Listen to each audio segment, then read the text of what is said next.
examen de la región renal es bastante sencillo, pero las enfermedades renales no. Hay demasiadas glomerulopatías que componen el sistema renal. Entonces, hoy vamos a desarrollar solamente síndrome nefrótico, nada más. Y después de la clase, me voy a reunir con el delegado, vamos a reorganizar. Entonces, si tienen algún contenido que quieran reforzar o que quieran desarrollar, lo desarrollar, nos van a comunicar a él. Entonces, para que yo pueda ver cómo poder hacer una retroalimentación, porque ya tenemos poco tiempo. Bueno, el examen de la región renal, el examen físico, la semiología del sistema renal es la semiología más sencilla que existe. No es muy complejo. El sistema renal es fácil de evaluar con maniobras semiológicas. Entonces, para mí es el sistema más fácil de evaluar, no es complejo. Bueno, cuando vamos a evaluar, cuando tenemos sospecha de una enfermedad renal, no solamente vamos a ir directamente al área que creemos que está afecta, tenemos que evaluar todo el paciente, hacer una inspección del paciente, que es bastante fácil, después con la práctica van a ir mejorando. El paciente que tiene una dolencia renal generalmente viene por urgencias.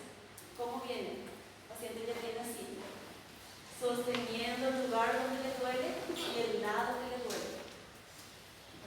Hay pacientes que hacen, por ejemplo, una pielonefritis, que es una inflamación de los riñones, y en algunos casos es bilateral, cuando es una nefropatía obstructiva y el paciente ya viene así, viene caminando. El paciente que tiene apéndice, la apendicitis es diferente, viene caminando así, ¿verdad? Se agacha y le viene mostrando. El paciente con una dolencia, cuando tiene dolor renal, hace lo mismo, pero para atrás.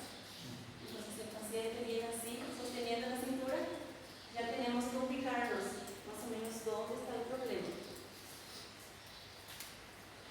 Bueno, y como todos los sistemas, empezamos con una inspección. Debemos de tener la costumbre de desvestir al paciente para hacer una buena inspección. Una mala costumbre que tenemos los médicos cuando ya tenemos mucha experiencia es que solamente queremos hacer esto. Levantamos un poquito para mirar, pero no, hay que desvestir. Si tenemos la posibilidad, estamos en un lugar donde se va a resguardar la privacidad del paciente, hay que desvestir al paciente y observar la región anterior, la región posterior.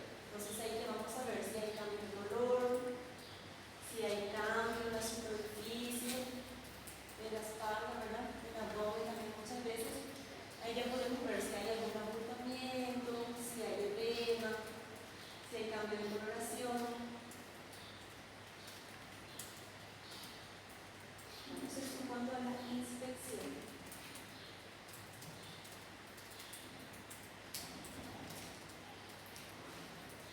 Luego vamos a pasar a la palpación del abdomen. Como ya miramos al paciente, ya sabemos más o menos dónde está el problema, dónde hay el dolor, vamos a empezar a tocar. ¿Cómo vamos a empezar a tocar al paciente? Siempre vamos a comenzar por el lado sano. Nunca directamente donde está la zona dolorosa. Entonces, si el paciente dice que tiene molestia en el lado derecho, empezamos el examen físico con el lado izquierdo.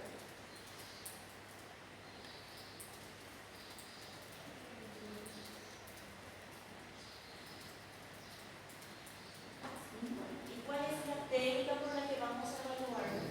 Vamos a realizar la palpación. Hay una sola, que es la maniobra, la palpación bimanual de Bouillon. Tienen que saber el nombre de las maniobras. Si las maniobras técnicas tienen nombre. Entonces, la maniobra de Bouillon es la que nos sirve para realizar la palpación renal. ¿Cómo es? Es una maniobra bimanual. ¿Por qué? Porque se utilizan ambas manos. En semiología, la mayor parte de las maniobras siempre se realizan a la derecha del paciente. Cuando vamos a hacer la palpación renal,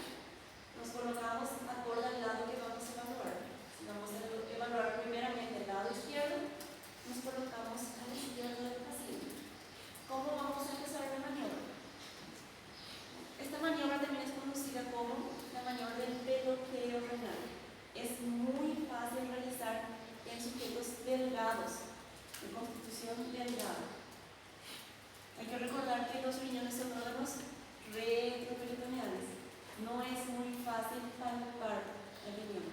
Muchas veces se palpa, pero se puede confundir también con otros órganos. Entonces se realiza de esta forma. Si yo voy a palpar el riñón derecho, entonces la mano izquierda va a ir apoyada en la espalda, en el seno, en la región postofrénica, por debajo. Vamos a utilizar la mano bien en la fosa lumbar. Y con la mano derecha es porque vamos a palpar el riñón. Y se hace así, se coloca la mano izquierda bien en la espalda para poder sostener el riñón. Y la mano que va a buscar el riñón va a ir en la fosa ilíaca, hacia derecha o izquierda. Se inicia desde abajo, fosa ilíaca, y se va ascendiendo. Cada vez que se comprime, la mano que está por debajo en apoyo tiene que hacer esto para levantar el riñón. ¿Qué es lo que buscamos? Buscamos tumoraciones o aumento de tamaño. Muchas veces ahí ya hay dolor, en otras patologías no hay dolor cuando se realiza esta maniobra. Por ejemplo, un paciente con pielonefritis, esta maniobra se puede realizar sin problemas, no va a tener mucho dolor. Recién en la producción también, recién en la producción. Y esa es la única maniobra para la palpación del riñón.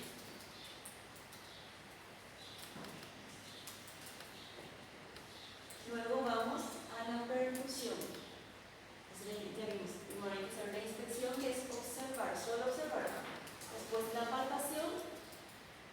Tercero pasamos a la percusión. Esta es la maniobra que más se utiliza. A mí particularmente me gusta más la percusión, que es con el borde cubital de la mano. ¿Cómo se hace? En la fosa lumbar se hace una pequeña percusión. Se puede hacer con el puño cerrado, directamente con el puño cerrado, o si el paciente ya está con mucho dolor, lo debemos hacer para saber si es positivo o negativa la maniobra. Se puede hacer de la siguiente forma: se apoya una mano y se percute sobre la mano. Se está también un tipo de maniobra. Y también se puede percutir con el borde cubital. No hay que hacer un golpe si el paciente ya está con dolor. No hay que hacer un golpe seco muy intenso. Este es un golpecito. Muchas veces nos olvidamos, y yo ya vi una vez que pasó con una residente, que ella le dio con todo a la paciente que ya estaba con mucho dolor. Y le hizo de ambos lados. Es solo una vez, un golpecito, una percusión. Esa residente mía le hizo esto, le hizo 3 veces. Y la paciente gritando de dolor, y después le dice a ella, ¿dolió? Entonces, hay que ser cuidadosos cuando evaluamos al paciente, sobre todo cuando el paciente ya está con dolor.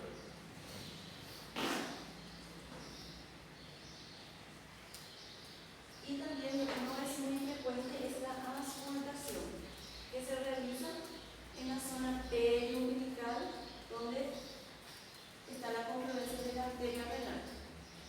¿Qué buscamos en la auscultación? En la auscultación se pueden auscultar soplos. Se podrán encontrar soplos cuando hay una estenosis, también cuando hay aneurismas.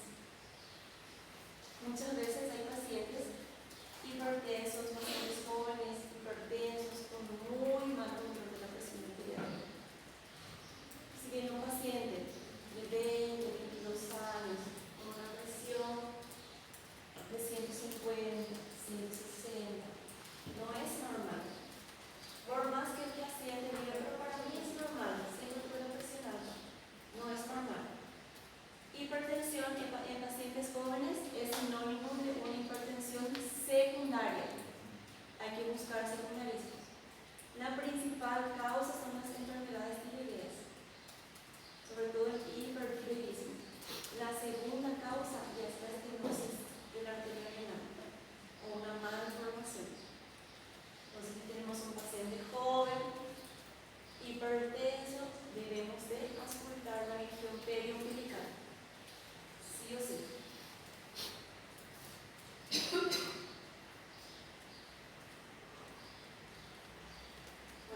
también en personas mayores. ¿En qué tipo de personas mayores? En los enfermos renales. Los pacientes, los enfermos renales crónicos, una vez que empiezan a hacer hipertensión, les suele ser muy difícil manejar. Los pacientes renales que hacen hipertensión persistente, hacer una hipertensión que muchas veces es difícil de controlar. Entonces, en ellos también se puede hacer una auscultación. Generalmente hay un aumento de la turbulencia y de la presión por la arteriosclerosis. Gracias por alguna información. Y eso es todo. Entonces ven que no es difícil. Hacer el examen físico de la región renal es muy fácil. Bueno, ahora sí vamos a pasar a lo que es el síndrome nefrótico. ¿Quién ya sabe lo que es el síndrome nefrótico? ¿Nunca vieron?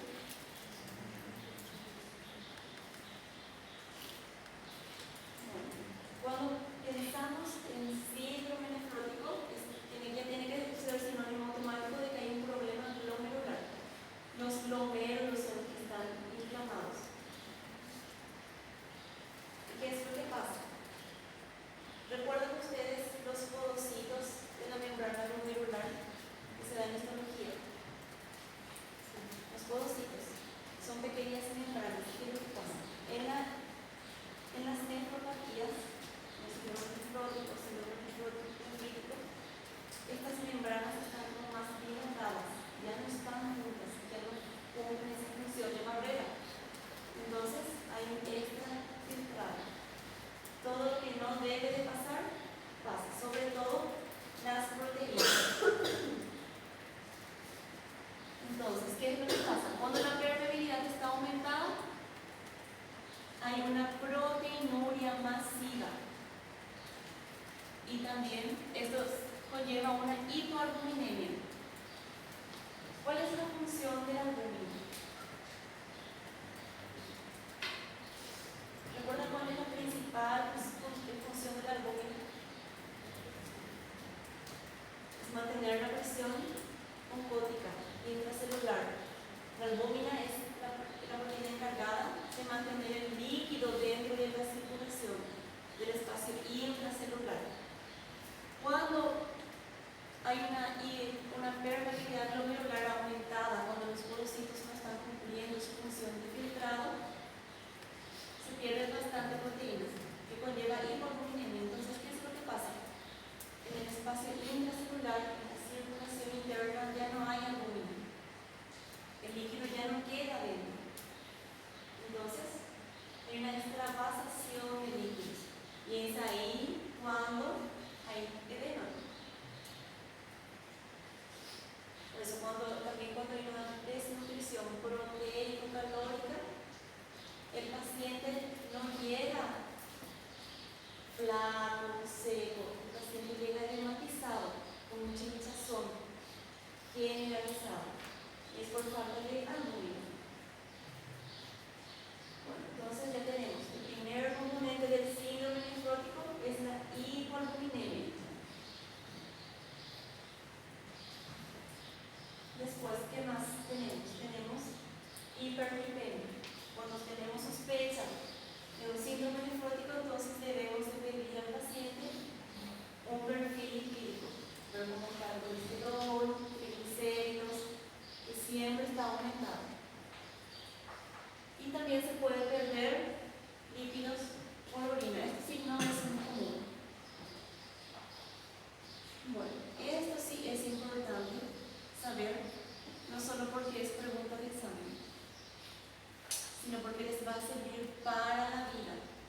Cuando confirmamos que estamos ante un síndrome nefrótico, cuando tenemos una pérdida de proteínas mayor a 3.5 gramos en 24 horas.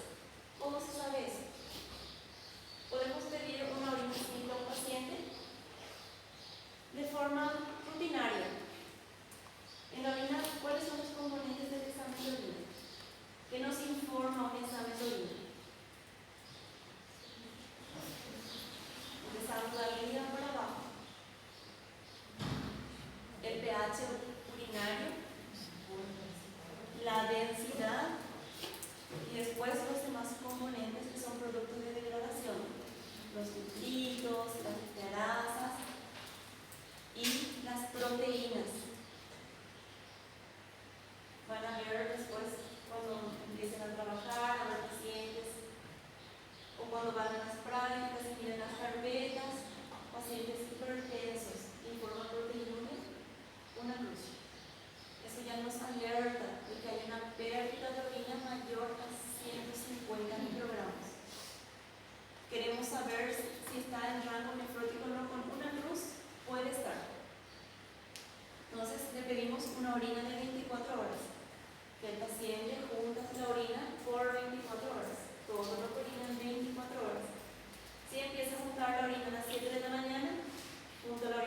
7 de la mañana del día siguiente.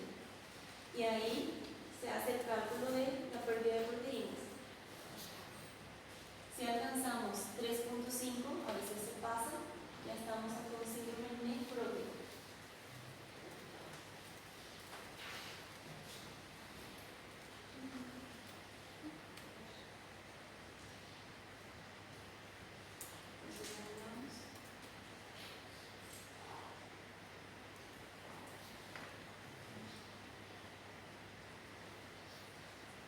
Bueno, el síndrome nefrótico tiene una triada. ¿Cuál es la triada del síndrome nefrótico? Edema. Si no hay edema, no podemos pensar en síndrome nefrótico. Hiporprominemia e hiperlipidemia. Entonces, con esos tres componentes nosotros ya confirmamos que estamos ante un síndrome nefrótico. Si viene una paciente con edema, le pedimos un laboratorio, albúmina baja, perfil lipídico alterado. La paciente tiene 58 años. ¿Qué le vamos a preguntar a esa paciente? Si tiene enfermedades de base, si tiene hipertensión, diabetes. A nivel mundial, en personas diabéticas, la diabetes es la principal causa del síndrome nefrótico. Segunda causa es la hipertensión en personas mayores. En personas jóvenes que debutan con un síndrome nefrótico, hay que pensar ya en enfermedades glomerulares. Una persona joven que hace un síndrome nefrótico persistentemente es candidata a una biopsia renal. Una persona adulta con patologías de base, mal tratamiento, no. Hay que tratar solamente la enfermedad de base.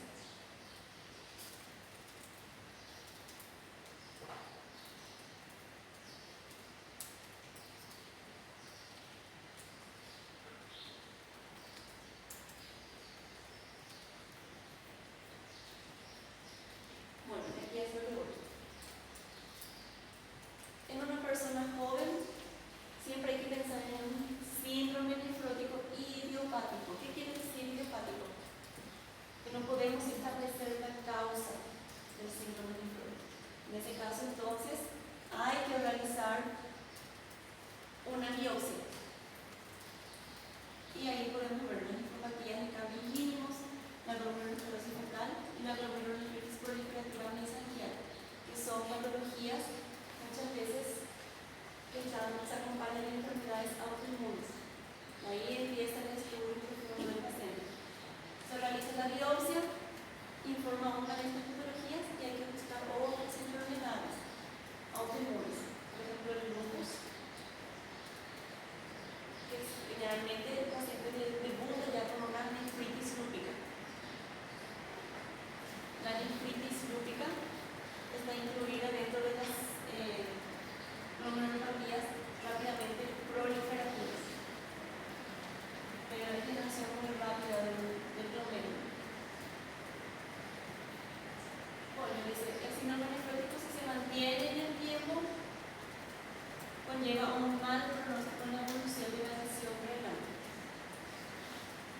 Cuando el paciente debuta, un paciente crónico, un paciente hipertenso, diabético, que ya debuta con un síndrome nefrótico, hay que tratar de solucionar el problema. Hay que hacer suplementación alimentaria, hay que mejorar el perfil lipídico. Y siempre pedimos un estudio diagnóstico que es muy sencillo, que es la ecografía renal. ¿Qué buscamos en la ecografía renal? Ver la estructura del riñón, la corteza y la médula, y el tamaño renal. Si en la ecografía informa que hay buena diferenciación entre la corteza y la médula, estamos bien, llegamos a tiempo. Cuando informa que ya no dice, a veces dice pobre diferenciación córtico-medular. Entonces, si ya llega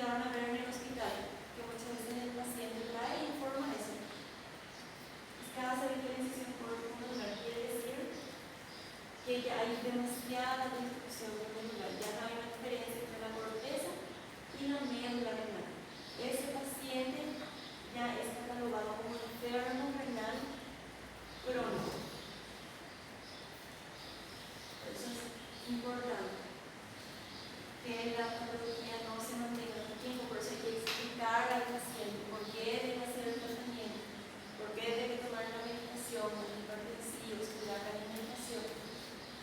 No es solamente para evitar que tenga estos síntomas, es para cuidar el órgano en sí, que la enfermedad no progrese.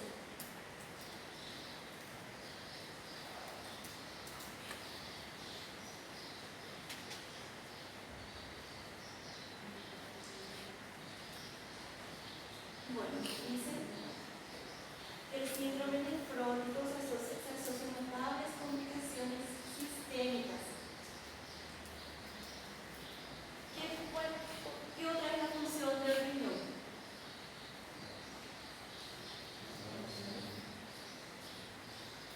Aparte del filtrado y la producción de orina.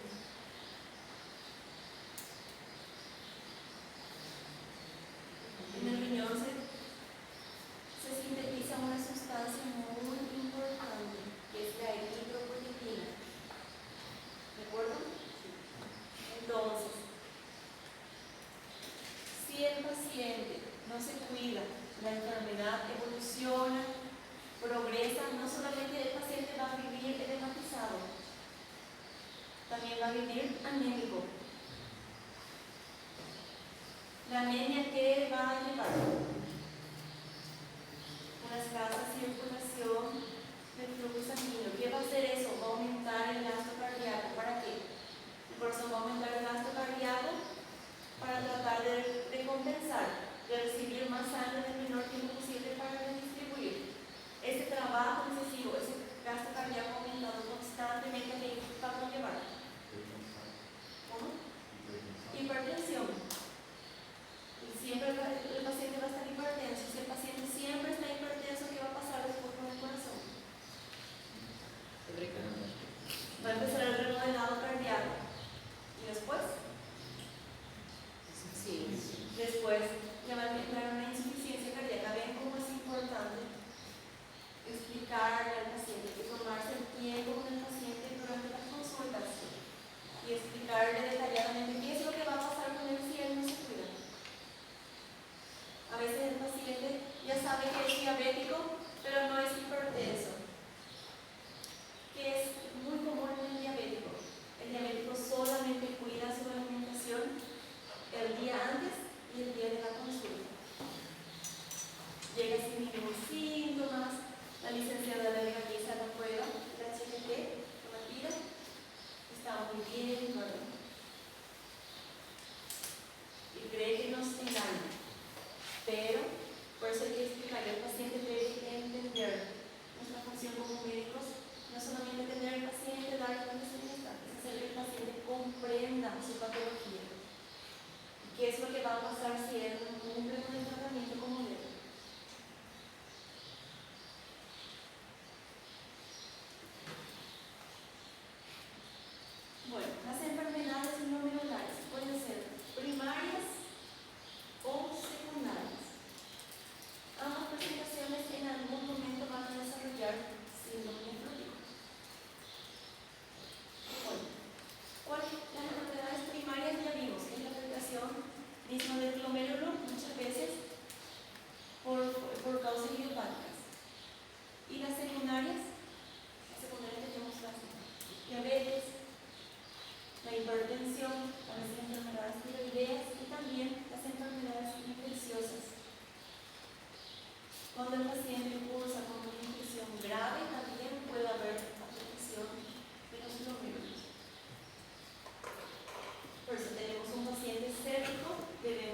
Dice que en los niños la causa más frecuente es la nefropatía de cambios mínimos y en adultos las lesiones glomerulares secundarias a la nefropatía diabética. Como ya vimos, es lo más frecuente.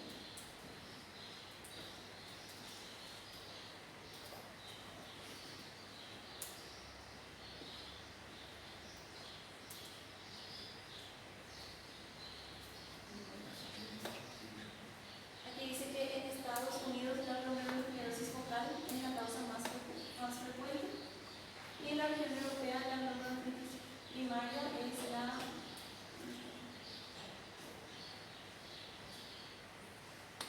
la nefropatía membranosa. Es solamente un poco de esta lista.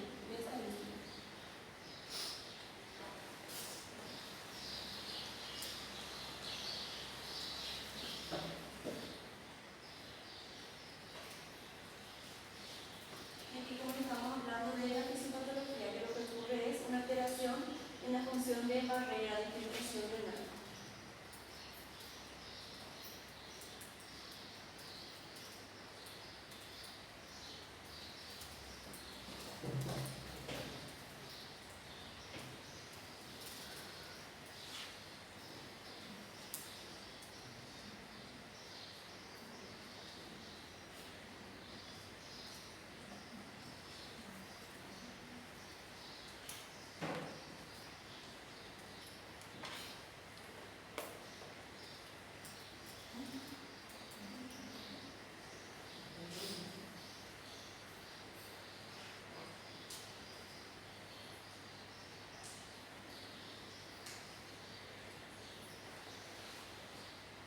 Bueno, esto sí es importante.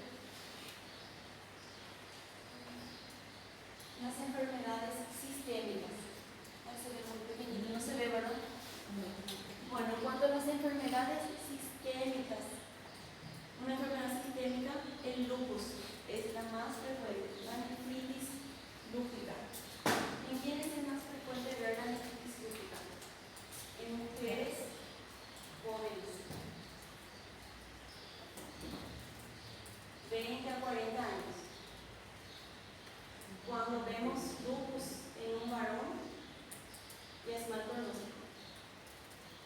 El lupus en un varón tiene muy mal pronóstico. La mayoría siempre debuta con una glomerulonefritis o con un síndrome nefrítico, perdón. El paciente viene con edemas, fatiga, ya están con una insuficiencia cardíaca avanzada.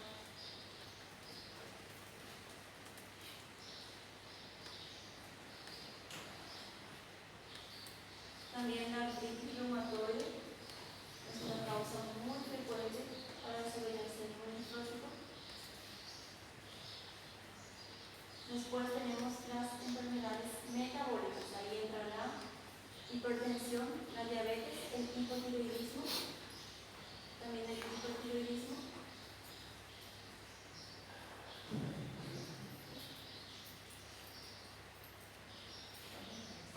Y las causas infecciosas, las bacterianas, que en las glomerulonefritis post-estreptocócicas. ¿Saben qué es? La glomerulonefritis post-estreptocócicas es la afectación renal después de una infección de garganta, por estafilococo. Es muy común en la infancia. Por eso siempre cuando estamos ante un síndrome nefrótico hay que preguntar también los antecedentes patológicos personales de la infancia. ¿Y cómo se manifiesta? El paciente refiere que cuando en la infancia él hacía faringoamigdalitis a repetición, nunca se estudió la causa. Después él empezó a tener artritis en las grandes articulaciones, tendinitis, codos. Y después relata que empezó a tener cambios en los hábitos urinarios. Empieza a orinar más poco, pequeña cantidad, cambio de coloración, cambio de la concentración. Y después empieza el edema.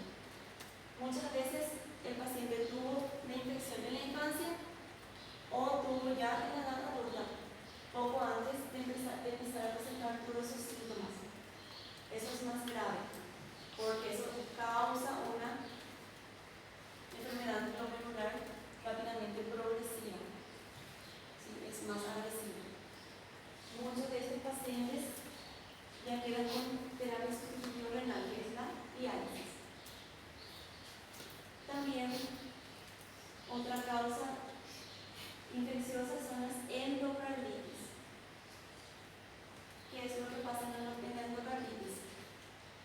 Se forman las pregestaciones. ¿En qué casos podemos tener endocarditis? ¿Cuáles son los pacientes que desarrollan endocarditis?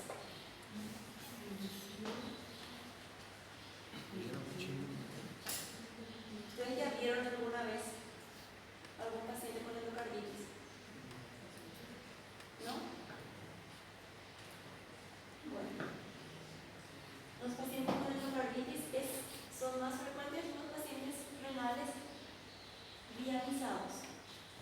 También se puede ver endocarditis en pacientes con acceso venoso central, pacientes que están en la terapia. Por intubación no, pero por catéter venoso central sí. Por eso hay que tener mucho cuidado. Es fácil colocar, es más cómodo para el paciente. Hay pacientes que piden, yo tuve un paciente que estuvo acá en Santos, estuvo internado 35 días. Él es un paciente que no se moviliza, él ha tenido una paraplegia. Él estuvo internado en la sección del hospital de trauma por reacción traumática de la columna, estuvo mucho tiempo ahí. Él ya conocía el acceso venoso central. Entonces él me pidió, pues, doctora, yo quiero una vía central porque es más cómodo, ya me van a sacar sangre del brazo, van a sacar todo de ahí, yo me voy a mover mejor, voy a poder higienizarme mejor, yo quiero. Bueno, entonces yo le coloqué la vía central. Al día siguiente yo llego a la sala y le encuentro al paciente con una catéter totalmente descubierta. Y le dije, ¿qué pasó? Ah, no, ayer en la noche tuve mucho calor, entré a tomar un baño, salió. Las licenciadas tampoco le volvieron a cubrir, le dejaron así. Yo recibí eso en la mañana. Bueno, el paciente después se hace la operación, tiene que ser una operación estéril, con guante estéril, gas estéril, sin contaminar, una operación cuidadosa. ¿Qué pasa? 2 días después, yo llego a la sala, nuevamente el mismo problema. El paciente con el catéter descubierto. 7 días después de la colocación de ese catéter, el paciente empieza a tener fiebre. Fiebre, en la noche otra vez fiebre. Entonces yo le escucho al paciente. ¿Qué ella escucha ahí? ¿Qué se escucha?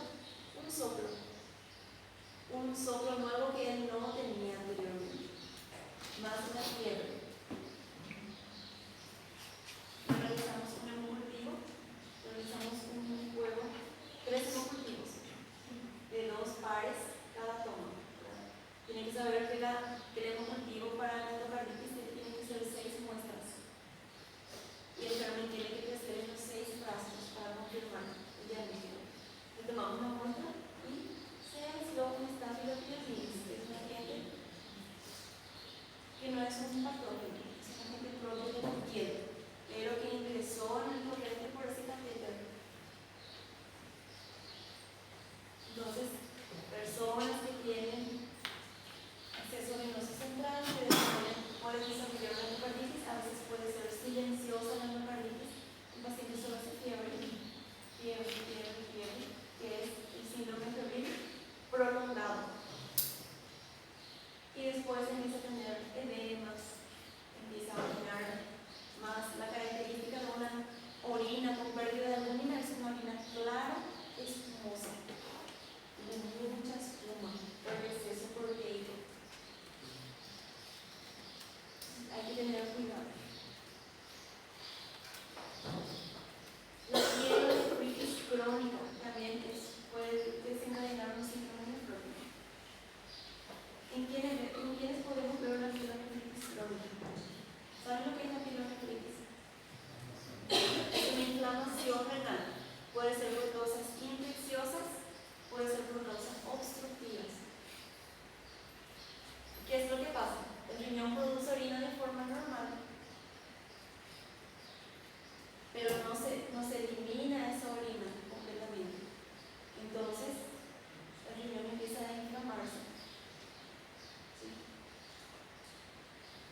pacientes que son portadores de litiasis renal, ellos pueden desarrollar una pielonefritis crónica, que eso va a llevar a un deterioro progresivo del riñón. Por eso a un paciente siempre hay que preguntar, ¿va a la consulta con infección urinaria? ¿Es la primera vez? Y él dice, no, tuve una infección urinaria hace 3 meses. Y antes de eso, también tuve. Le hablamos un poco más al paciente y le dice, pero doctora, yo siempre tuve infección urinaria desde la infancia. Ahí hay que hacer un estudio más profundo. No quedarnos solamente con la infección urinaria.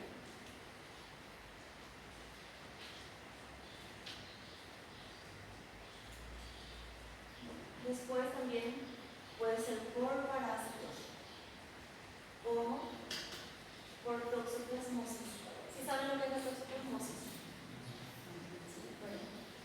Entonces, la toxoplasmosis, cuando está en una etapa activa, puede desencadenar un síndrome nefrótico. ¿En quiénes se manifiesta la enfermedad como tal? En inmunodeprimidos. ¿Cuál es la principal población de inmunodeprimidos que desarrolla toxoplasmosis?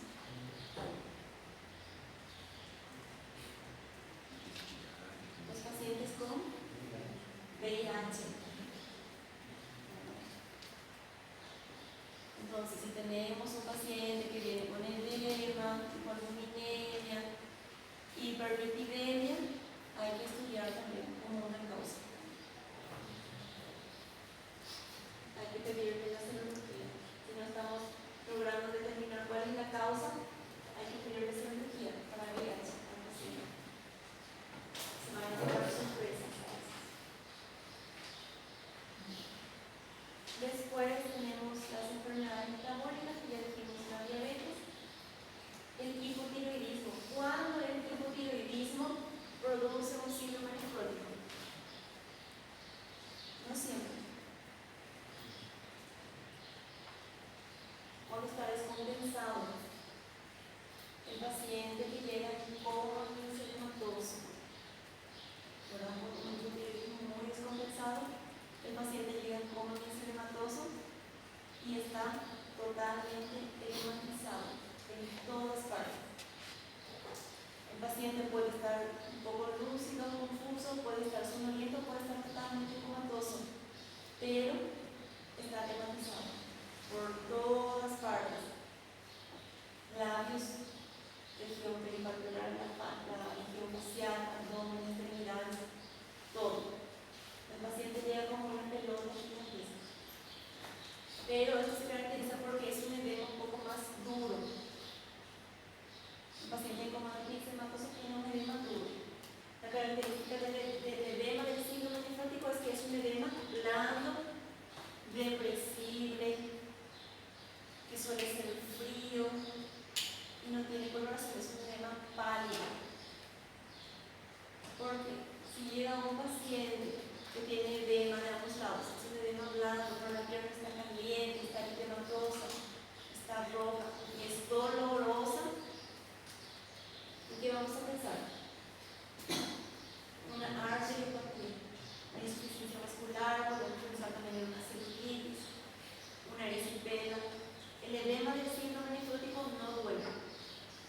Si tenemos edema que duele, no es por síndrome nefrótico. El síndrome nefrótico tiene que ser simétrico, bilateral. Si tenemos edema en un solo miembro, hay que pensar en otra cosa. ¿Cuál es la principal causa de edema asimétrico? La trombosis. Una vez llegó un paciente con una pierna así, enorme de un lado, la otra pierna normal. Y él era un edema caliente, edematoso, muy doloroso. Pero era blando, era un edema blando. El paciente me dice, doctora, hace 8 días que estoy así y yo no mejoro. Ya me fui a consultar, me dieron el tratamiento, pero no hay mejoría. ¿Cuál era el tratamiento que estaba recibiendo el paciente? Furosemida. La furosemida sí es el tratamiento principal para el síndrome nefrótico. El paciente debe orinar, debemos eliminar todo ese tercer espacio. Ese paciente tuvo mucha suerte que el trombo no se desprendió y no hizo un tromboembolismo pulmonar, porque él andaba por la vida feliz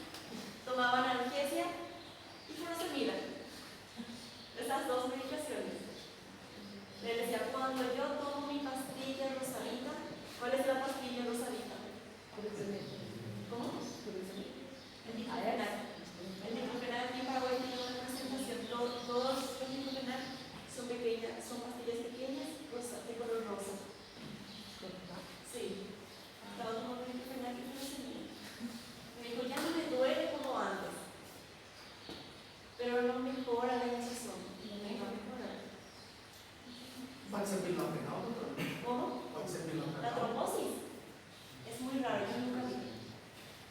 Generalmente es unilateral. Entonces debemos de tener en cuenta eso. Si tenemos un paciente con edema unilateral, puede ser cualquier cosa, pero no un síndrome nefrótico. Entonces debemos de dar otra medicación. El paciente no es que tiene que orinar.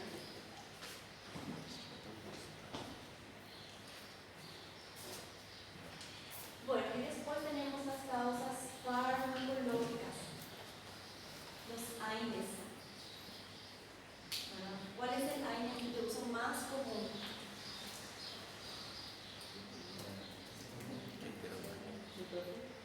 El ibuprofeno. Aquí en Paraguay todo el mundo toma ibuprofeno para todo. Piensa que es mágico. ¿En quiénes se puede ver un síndrome nefrótico por AINES? Es muy común cuando hay epidemias de dengue. ¿Qué es lo que pasa en el dengue? En el dengue también hay un déficit de la membrana, pero de los capilares. Hay fuga capilar del plasma, ¿verdad? Entonces ya hay mucho líquido dentro de ese espacio. El paciente está deshidratado, porque todo el líquido va a tercer espacio. Intravascular no hay casi nada. Ahí empieza a sufrir el riñón por hipoflujo, no recibe la cantidad de sangre que debe recibir. El paciente llega deshidratado, ya con un toque renal, con una injuria renal aguda. ¿Qué estaba tomando el paciente para completar el cuadro? Ibuprofeno. El ibuprofeno es un antiinflamatorio. ¿Qué es lo que hace? ¿Cuál es el mecanismo de acción del ibuprofeno? El ibuprofeno lo que hace es, ante una inflamación, aumenta la permeabilidad capilar para que pueda haber una extravasación y el edema pueda disminuir. El paciente ya tenía esa alteración de la membrana por el clínico. Y encima toma ibuprofeno. Y el ibuprofeno es el metabolismo renal. Pasa por los riñones.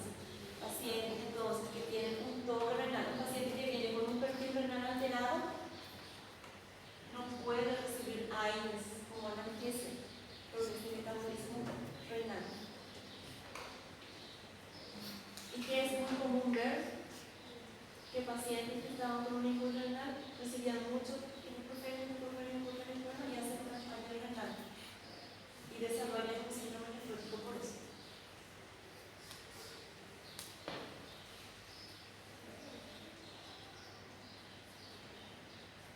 Otra medicación que puede desarrollar, que no es muy común, es la heroína. También la warfarina, que es un anticoagulante.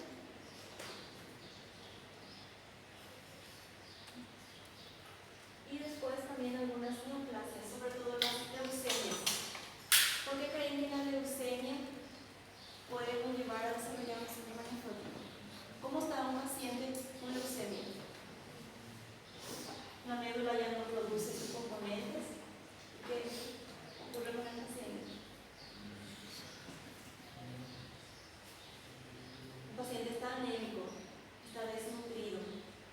Un paciente con una leucemia o un linfoma es un paciente que tiene una desnutrición proteico-calórica, o sea, tiene una hipoanemia. Entonces también va a desarrollar un síndrome nefrótico. Bueno, ¿qué es lo que yo quiero que recuerden de esta sección? Son las enfermedades sistémicas, que el lupus es la principal causa en cuanto a enfermedades sistémicas. Las enfermedades infecciosas, las endocarditis y las enfermedades metabólicas, diabetes, hipertensión y hipotiroidismo. El resto de todo lo que cita no es muy frecuente. Y las neoplasias, los fármacos, los AINES. ¿Sí? Eso es lo que deben de saber porque es lo que van a ver muy frecuentemente. El síndrome nefrótico no es una patología aislada. No es algo que van a ver a veces sí, a veces no. En cada guardia yo veo mínimo mínimamente 2 a 3 pacientes que llegan con un síndrome hepático. De esos 2 a 3 pacientes, sí o sí 2 son diabéticos. El tercero es hipertenso. Para que vean que es muy frecuente.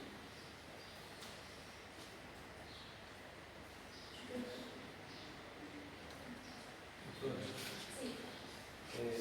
¿tiene a ver con costume? ¿Cómo? ¿Tiene a ver con el costume, verdad, de tomar chá? La alimentación, no, con las costumbres no. Siempre para desarrollar la diabetes tienen que recordar que la diabetes puede ser una enfermedad hereditaria, que ya hay una predisposición genética, o puede ser por las costumbres higiénico-dietéticas, por los hábitos del paciente. Un paciente que es sedentario, que tiene una mala alimentación, que no cuida la dieta, va a desarrollar diabetes. Hay muchos que somos, me incluyo yo, prediabéticos.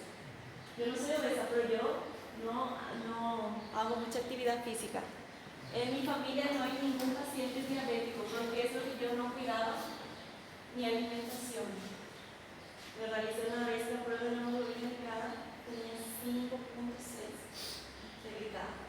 Entonces empecé a reducir los azúcares, los alimentos procesados, porque hoy en día hay más diabetes que antes, por los alimentos procesados, los conservantes, los colorantes, los azúcares, el azúcar muy refinada.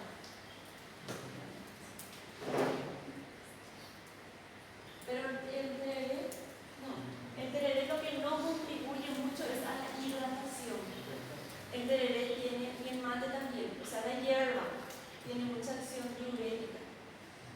Entonces, cuando un paciente está deshidratado, le vamos a indicar buena hidratación, que tiene que tener ingesta de por lo menos 2 litros, 2 litros y medio por día. Hay que especificarle, no tereré. Puede ser jugo, puede ser un caldo, agua mineral, pero no tereré. Puede tomar su tereré, pero no va a incluir eso dentro del total de la ingesta de líquidos.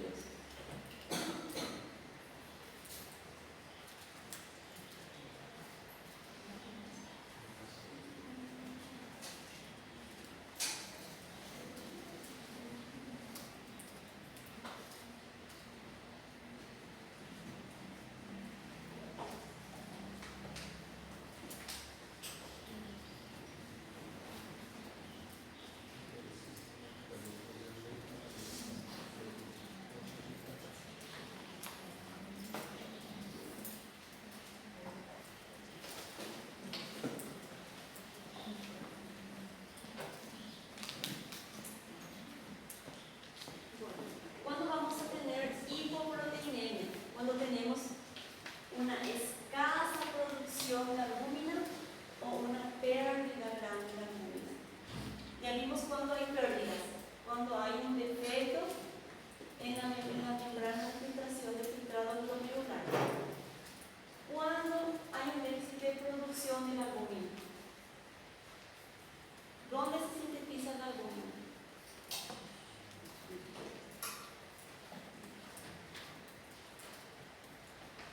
¿Qué pasa en los pacientes albinistas? Cuando ya tienen una cirrosis hepática. En el hospital llegan pacientes con cirrosis hepática, ¿ya vieron? ¿Todavía no?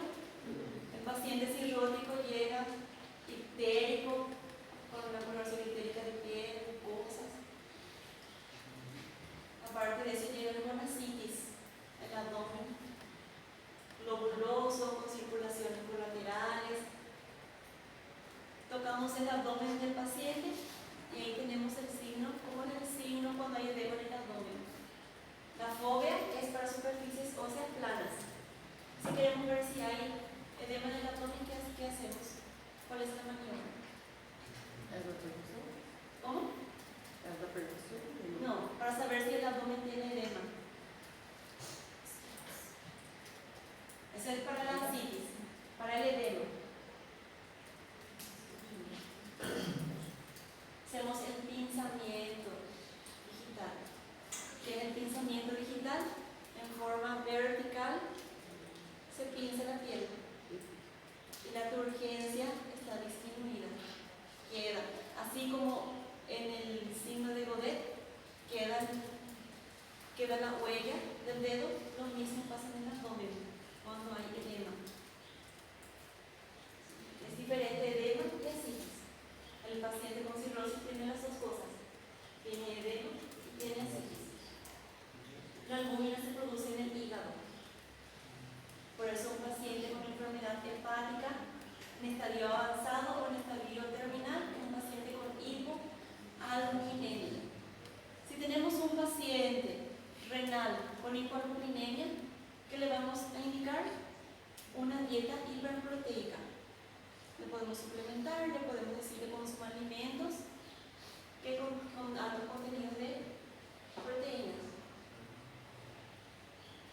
Pero si el paciente es un paciente con falla hepática,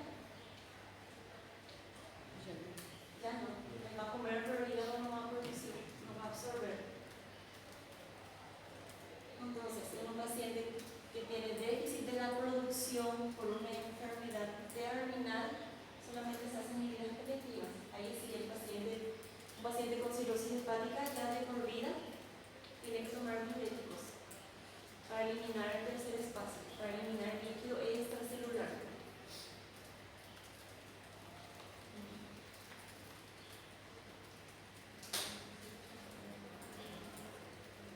Y también esto es importante saber cuándo se produce la hipoalbuminemia. Cuando la albúmina seca es menor a 3 gramos por decilitros. Entonces, cuando pedimos al paciente un laboratorio, ¿a quién se le pide proteína y albúmina de rutina? Vamos a empezar por ahí. Pacientes que van a ser sometidos a cirugías. ¿Por qué? Porque es importante saber cómo está la albúmina. Un paciente que va a tener una cirugía grande.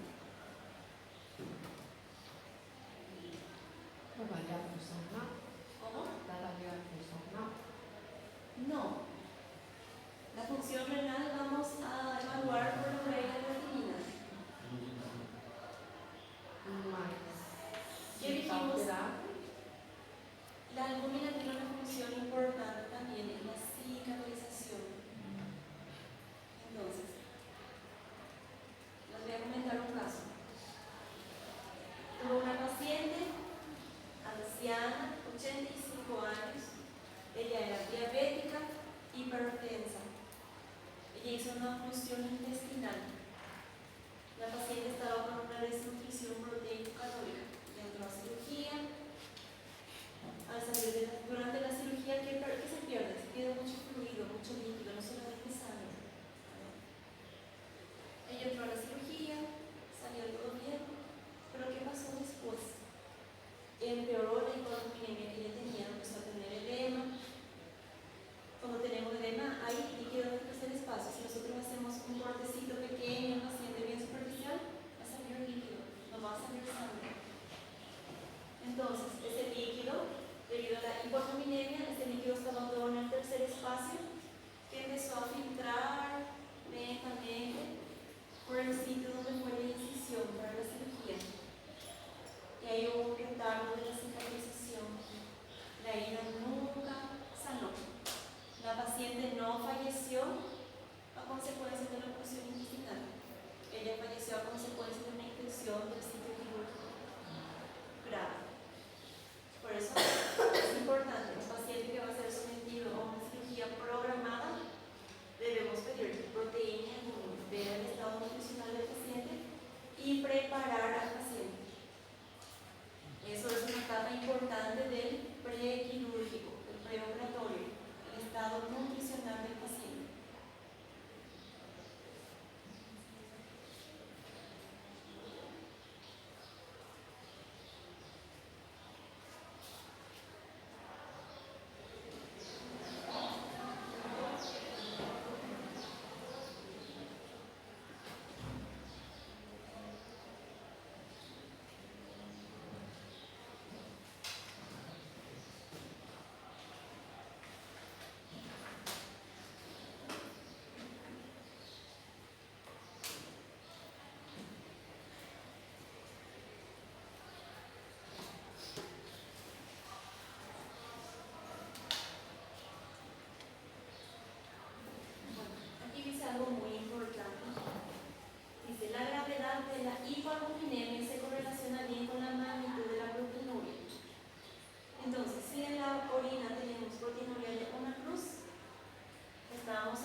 3 cruces ya es mayor a 500.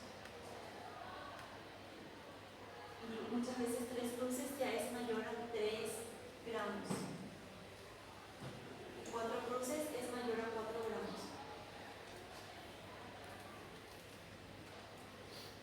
Después dice que muchas veces, de acuerdo al estado nutricional del paciente, el paciente puede estar perdiendo mucha proteína por orina, pero no estar sintomático, porque el paciente tenía una buena reserva, el paciente tenía un buen estado nutricional, y esa pérdida que está teniendo, esa proteinuria, es algo, un evento agudo, no es un evento crónico. Entonces, si el paciente tenía un buen estado nutricional, puede compensar, va a perder mucha proteína en orina, pero el paciente va a estar asintomático. Esto es muy frecuente en los pacientes con lupus. A un paciente con lupus hay que pedirle de rutina un examen de orina cada 3 meses. ¿Sí? ¿Por qué? El paciente con lupus es una persona que hace el tratamiento, se alimenta bien, son personas jóvenes que hacen actividad física, tienen un buen estado nutricional. Pero ¿qué es lo que pasa? Hay que recordar que el lupus es una enfermedad que se presenta en brotes. Ahora la defensa del sistema inmune se deprime un poco, el lupus hace un brote científico. El paciente con lupus no siempre está sano y no siempre está enfermo, por más que esté recibiendo el tratamiento adecuado. ¿Por qué? El sistema inmune a veces está más activo, a veces está más deprimido. Entonces, un paciente con lupus puede hacer una nefritis lúpica aguda, pero no va a tener síntomas, no va a tener todavía edemas, va a tener proteinuria, pero no va a tener edemas, porque tenía una buena reserva proteico-calórica. ¿Qué es lo que hacemos con esos pacientes? Le hacemos tratamiento con corticosteroides, con metilprednisolona. Le hacemos bolos de metilprednisolona por 3 a 5 días y la nefritis lúpica mejora, se revierte. Entonces no hubo una afectación.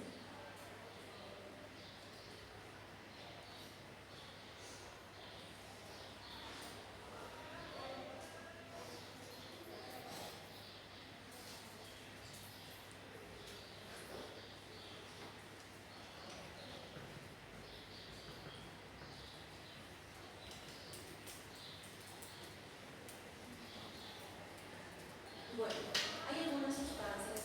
Hay que recordar que el peso de la albúmina, ¿cuánto era? 40 kilodaltons. No debería de pasar, pero cuando hay un estado de hiperfiltración puede pasar por la membrana. Pero hay sustancias que son muy grandes, por ejemplo el fibrinógeno. Se puede perder fibrinógeno con monoglobulinas por la orina, pero no se va, o sea, se va a perder por el riñón, pero no se va a volver a absorber en algún segmento, no se va a ver en la orina.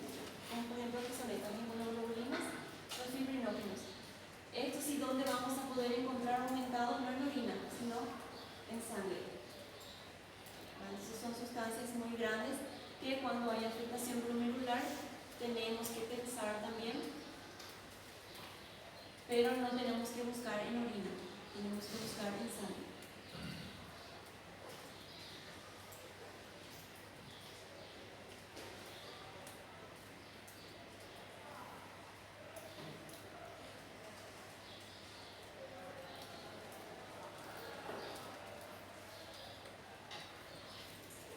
Bien, niveles. Esto es característico de un paciente con síndrome nefrótico, que tiene, esto ya es un estadio muy avanzado, pero esta es la fascia renal. ¿Recuerdan los tipos de fascias? La fascia rotagada, que es la fascia renal, que es por síndrome nefrótico. El edema inicia en miembros inferiores, el paciente se despierta ya con edema, es diferente al edema por insuficiencia cardíaca. ¿Cómo es el edema por insuficiencia cardíaca? Es bilateral, es en miembros inferiores, pero ¿cómo es su evolución en el día? El paciente se despierta con unas piernas normales, sin edemas. ¿Y qué es lo que pasa? A lo largo del día va apareciendo el edema, es un edema vespertino, que se ve recién Eso es en el interrogatorio, así es como hacemos el diagnóstico diferencial del paciente que viene con edema al consultorio. Le preguntamos cómo amanece. Y dice, doctor, mis piernas siempre están bien, pero a esta hora o cuando me voy a acostar, mis piernas están hinchadas. Ese es un edema de origen cardiogénico. El paciente con enfermedad renal muchas veces ya amanece con edema. Y muchas veces amanece con la cara hinchada. El edema bipalpebral. Cuando llega así ya es un caso muy severo, algo muy crónico. Generalmente tienen un poco muy ligero edema bipalpebral, que también empeora con el correr de las horas, pero ya amanece. Entonces, el paciente con edema cardiogénico, el edema aparece a lo largo del día. Cuando es un edema por una enfermedad renal, el paciente ya amanece con edemas. Entonces, hay que fijarnos en esa parte cuando estamos haciendo la inspección del paciente. Si el paciente va a llegar así, con dolor en la cintura, hay que mirarle en la cara. ¿Cómo está?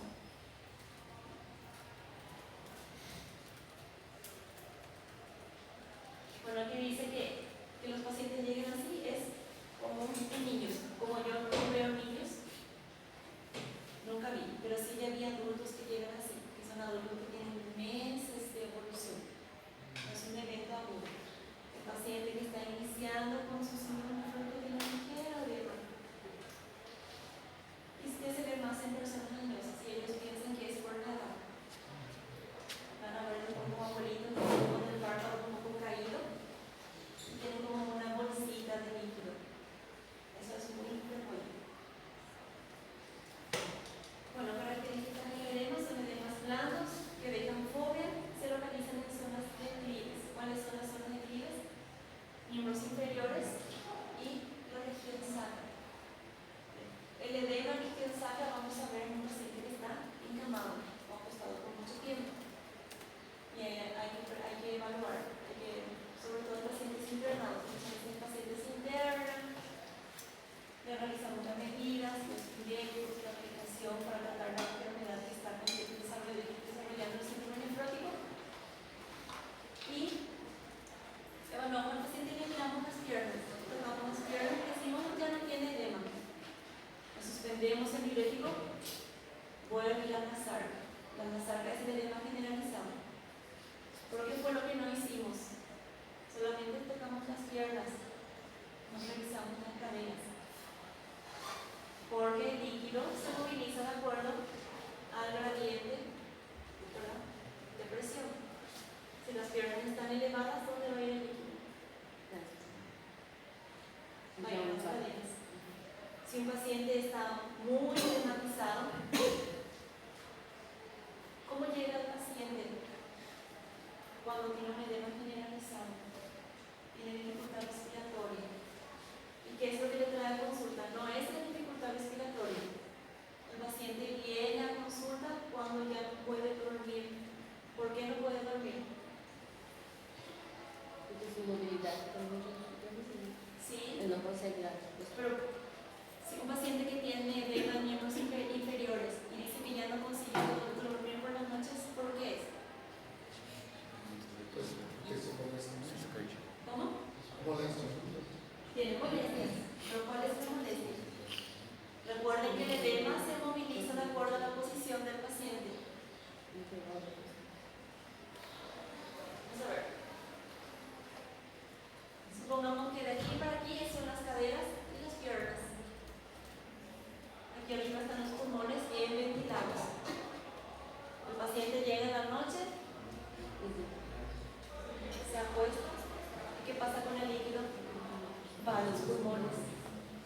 Y el paciente ahí tiene dificultad respiratoria, tiene tos, y ahí va a urgencias en la tardecita porque no puedo dormir en la siesta. Llegan a las 6:30 cuando yo ya estoy por salir, porque el paciente quiso dormir la siesta y no pudo dormir la siesta por la dificultad respiratoria. O llegan en la noche. Ese paciente que llega en la noche, ¿ustedes suelen quedar en el RAC o no? Todavía no, ¿verdad? Llega en la noche. Esos pacientes que están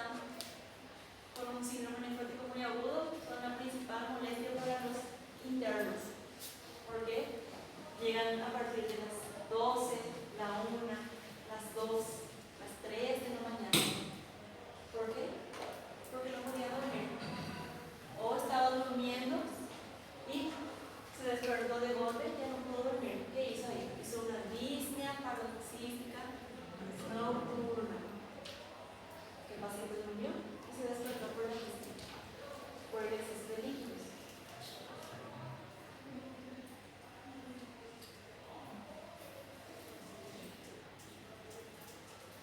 Aquí tenemos las principales complicaciones.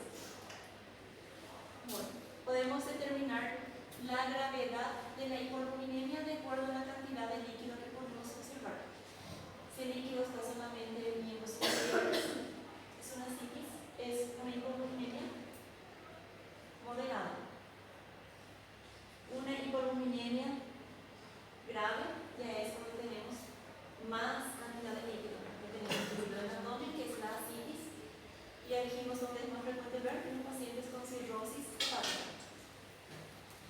Tenemos ya también derrame pleural, que es cuando el paciente ya no puede dormir, ya no tolera el decúbito, el paciente está disnéico, tiene disnea moderados esfuerzos.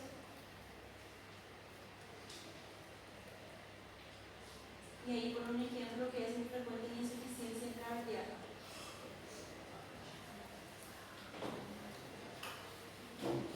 Donde más vemos un síndrome nefrótico severo en pacientes que llevan con edema agudo de pulmón. Una hipoalbuminemia severa con derrame pleural puede desencadenar un edema agudo de pulmón. El paciente llega con mucho edema, con mucha dificultad respiratoria y cifras tensionales muy elevadas, 180 para arriba. Si tenemos una presión de 180 o más, tenemos dificultad respiratoria y edema en miembros inferiores, y tenemos que saber que ese paciente está en edema agudo del pulmón o está a punto de entrar en edema agudo del pulmón. Hay que hacer diuréticos antes que los hipertensivos.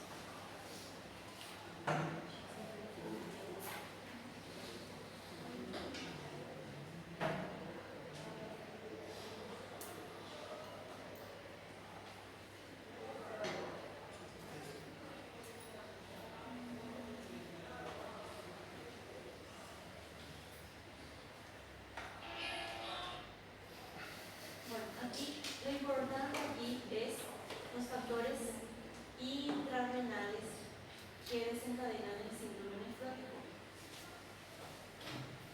El sodio es el principal electrolito, es el electrolito más importante.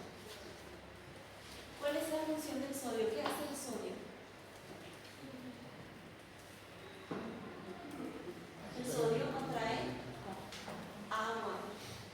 Por eso a un paciente hipertenso le decimos que debe de disminuir la ingesta. ¿Es una dieta?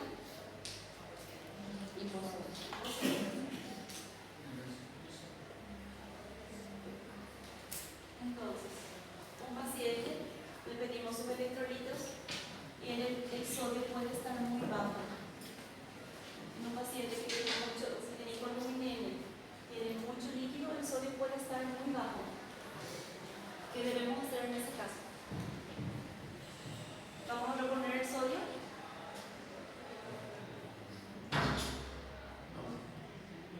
No. Hay que disminuir la volemia del paciente. El paciente debe orinar. ¿Ustedes recuerdan cuál es la principal complicación de las alteraciones hidroelectrolíticas, sobre todo del sodio? De todas las sustancias, de todos los electrolitos, aquí yo le tengo más miedo es al sodio.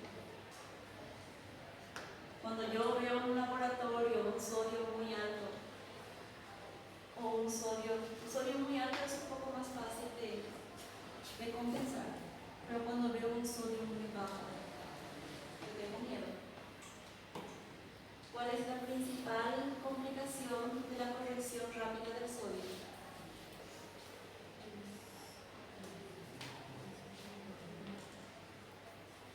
Van a ver. Cuando yo estaba en la facultad, ¿quieres preguntar algo? Cuando yo estaba en la facultad, yo leí esa patología y no le di mucha importancia.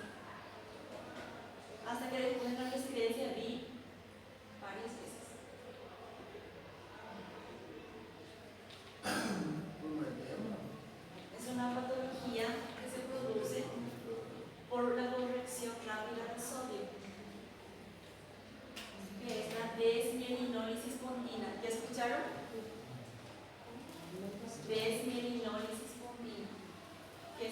pasa?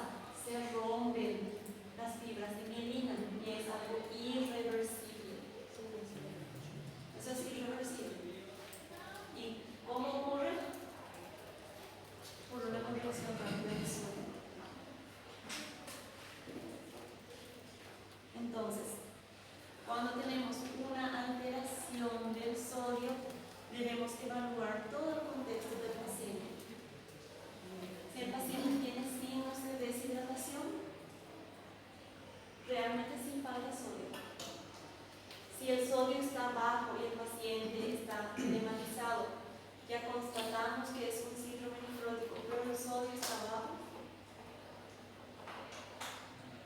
no es una hiponatremia real, es una hiponatremia por dilución, por aumento de la bulimia. Hay demasiado líquido extracelular y eso hace que el sodio esté más diluido en el suero.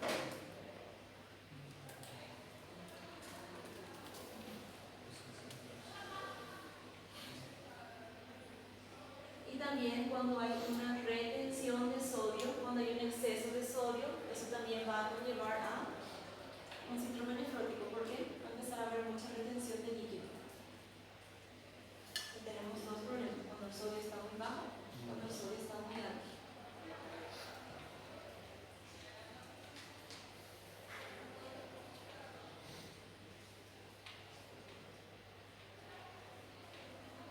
Después tenemos las alteraciones por la dislipidemia. Puede estar alterado el colesterol o triglicéridos. Sí o sí, uno de los dos líquidos va a estar alterado. Más frecuente es el colesterol. En segundo lugar, los triglicéridos. En una dislipidemia mixta pueden estar alterados los dos, tanto colesterol como triglicéridos.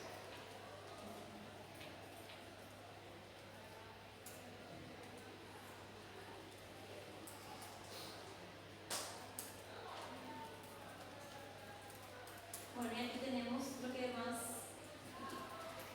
se altera con mayor frecuencia: LDL, VLDL y la DL. HDL no se altera. ¿Cuál es el HDL? El colesterol bueno. Entonces eso no tiene mucha implicancia en nuestro perfil lipídico. Puede estar normal, puede estar bajo. Lo más frecuente es un HDL bajo en todos. ¿Alguna vez hicieron un dosaje de perfil lipídico? ¿Quiénes practican actividad física regularmente? ¿Quiénes se entrenan? ¿Quién no? Yo les aseguro que si se hace un perfil lipídico, el HDL va a estar bajo, bien bajo. El HDL se aumenta con la actividad física más que con la dieta. Y el HDL tiene una función protectora sobre los demás lípidos. Entonces, si el HDL está bien, aquellas personas que entrenan, pero el colesterol está un poco elevado, van a disminuir un poco el riesgo cardiovascular. Si una persona que tiene HDL bajo y tiene los demás lípidos elevados, ahí vamos a estar en problemas porque eso aumenta el riesgo cardiovascular de eventos cardiovasculares. Y también dice que se puede expresar en la lipiduria, que es la pérdida de lípidos en orina. Particularmente yo nunca vi hasta ese punto que pierdan lípidos en orina también.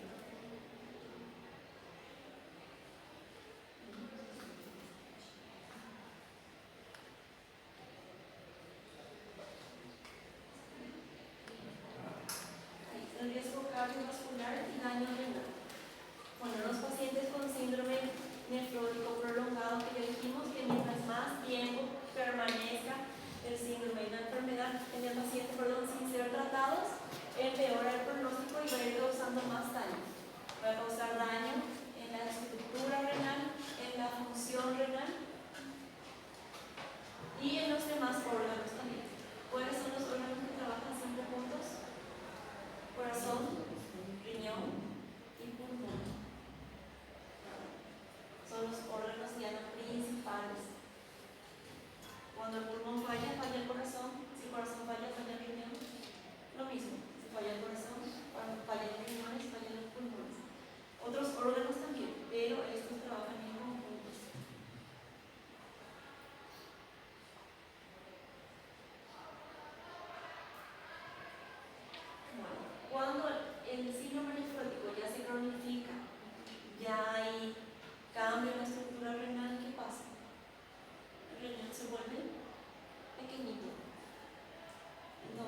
personas que hacen ecografía, ¿verdad?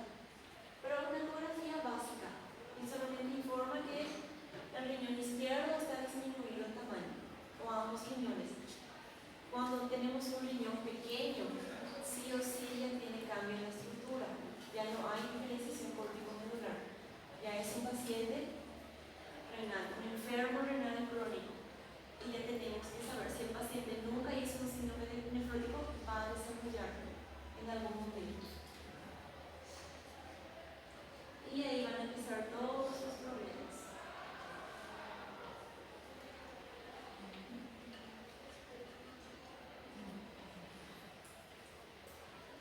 Bueno, cuando hay un estado de hiperdilución, como el síndrome nefrótico, eso predispone a la hipercoagulabilidad. ¿Qué es la hipercoagulabilidad?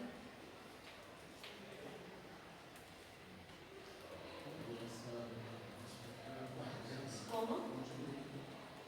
Tiene que ver con la función planetaria.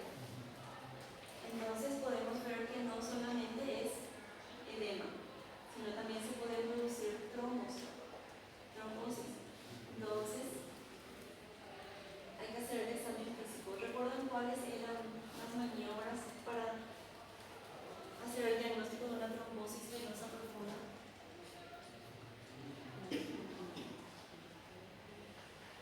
¿No? La maniobra de Hoffman, ¿recuerdan?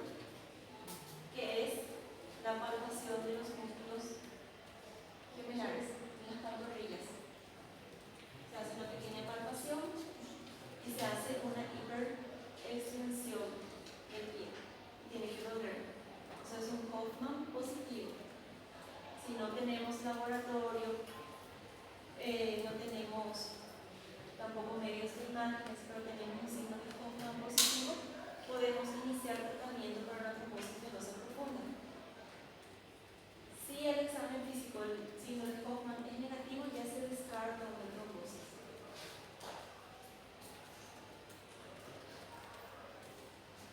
Bueno, pero el estado de hipercoagulabilidad predispone a la formación de trombosis de la vena renal, que es una complicación muy grave, es mortal. Puede ser unilateral, puede ser bilateral. No es frecuente, es muy raro de ver, pero puede pasar. Dice, hasta un 10% de los adultos puede desarrollar un síndrome nefrótico con episodio de tromboembolia, sobre todo cuando estamos en una etapa inicial. Puede haber trombosis en miembros inferiores. Puede haber. Ahí sí vamos a tener edema bilateral, pero el edema va a ser asimétrico. De un lado va a estar más edematizado que del otro, pero el edema va a ser de ambos miembros inferiores. Aquí dice la localización, el predominio puede haber trombosis de las venas renales y de las venas profundas de los miembros inferiores. Aquí dice que las venas renales es lo más frecuente, pero realmente lo que más van a ver es de los miembros inferiores. Y cuando hay una trombosis, un tromboembolismo pulmonar, es la arteria pulmonar la más comprometida. Un tromboembolismo pulmonar también es mortal si no se trata, no se identifica a tiempo.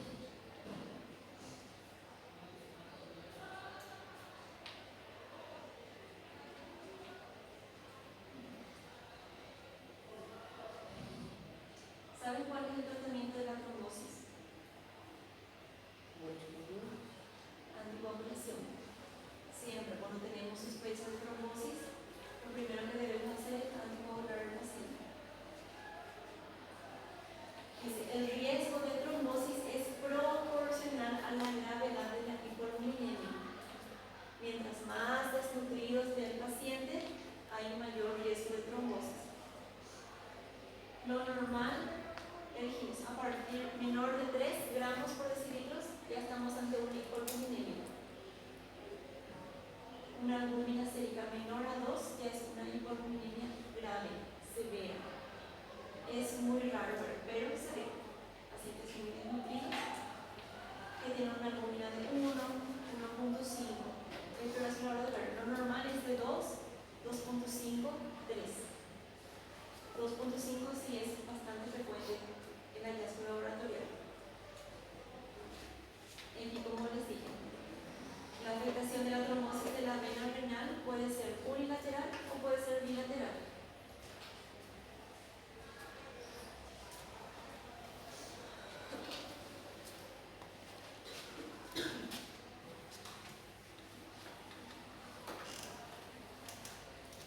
Bueno, presentación clínica de la trombosis. La trombosis puede ser aguda o puede ser crónica. La trombosis aguda, ¿cómo se manifiesta? ¿Qué es lo que más manifiesta el paciente que tiene una trombosis? El dolor. El dolor es el principal síntoma. El dolor realmente es el principal motivo de consulta. El paciente va a consultar cuando hay dolor. Mientras tolere el dolor, aguanta. No va al hospital, no va a la consulta.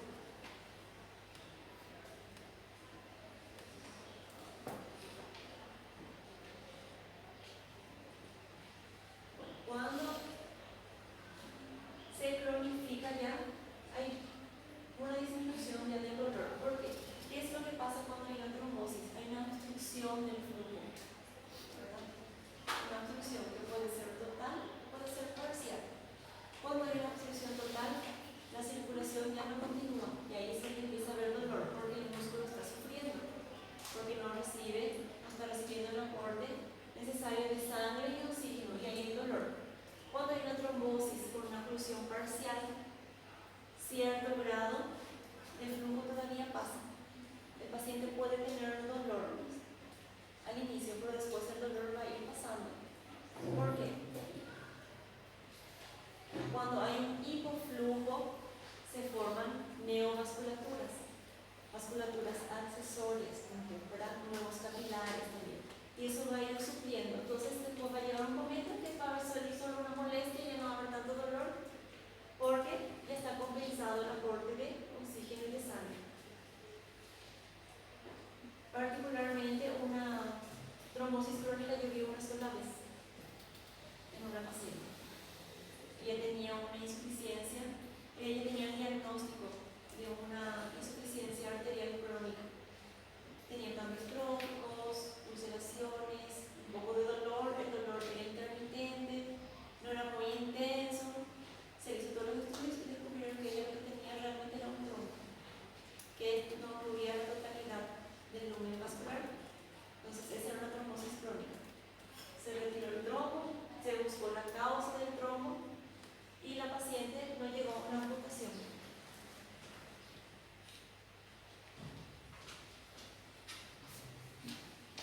Y aquí, como vemos, dice que para el diagnóstico debe haber edema de los miembros inferiores, o sea, edema de las dos piernas, pero desproporcionado. Eso quiere decir que de un lado va a haber más edema que en el otro.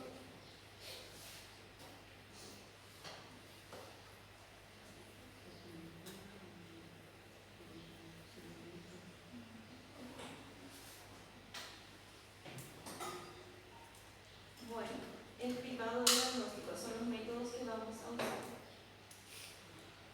Cuando estamos ante la sospecha de una trombosis de la vena renal,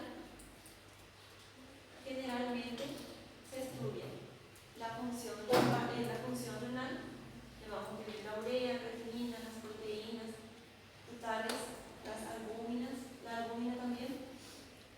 Vamos a hacer un examen físico del paciente, si él tiene dolor. Recordemos que el principal síntoma de la trombosis es el dolor.